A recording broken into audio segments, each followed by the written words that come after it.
ഇനി എന്താണ് തോമസ് മാഷിനെ ഇന്ത്യൻ പ്രധാനമന്ത്രിയാക്കണം? ഇന്ത്യൻ പ്രധാനമന്ത്രിയാക്കണം തോമസ് മാഷിനെ. Flash back. രണ്ട്, ഐഷ പോറ്റിയെ കോൺഗ്രസിലേക്ക് കൊണ്ടുവന്നതിൽ ഏറ്റവും കൂടുതൽ പങ്കുവഹിച്ചത്, ഞങ്ങൾക്ക് വേണ്ടി ആ പണി ആകെ എടുത്തത് ഞങ്ങളുടെ പ്രിയപ്പെട്ട നേതാവ് സഖാവ് പിണറായി വിജയനാണ്.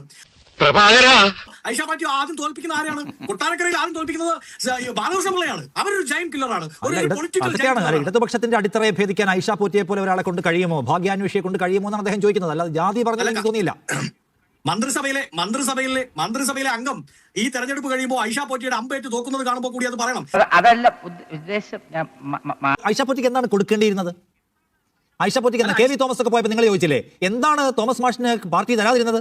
അതുപോലെ ഐഷ പോറ്റിക്ക് എന്താണ് CPM കൊടുക്കാതിരുന്നത്? ജില്ലാ പഞ്ചായത്തിൽ പദവി കൊടുക്കുന്നു, ലോയസ്റ്റ് യൂണിയനിൽ പദവി കൊടുക്കുന്നു, അവർക്ക് MLA പദവി കൊടുക്കുന്നു, അവരെ സ്പീക്കറായിട്ട് മത്സരിപ്പിക്കുന്നു. പോരെ, 3 തവണയാണ്.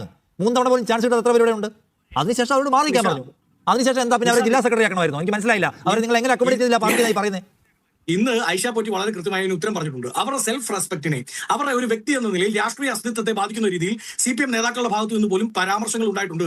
നിങ്ങളുടെ ഭാഗത്ത് തോമസ് മാഷിന്റെ കാര്യത്തിൽ ഉണ്ടായിട്ടില്ലേ? അതെങ്ങനെ ഉണ്ടായത്? കേന്ദ്രമന്ത്രി സ്ഥാനവും ഇനി എന്താണ് തോമസ് മാഷിനെ ഇന്ത്യൻ പ്രധാനമന്ത്രിയാക്കണം?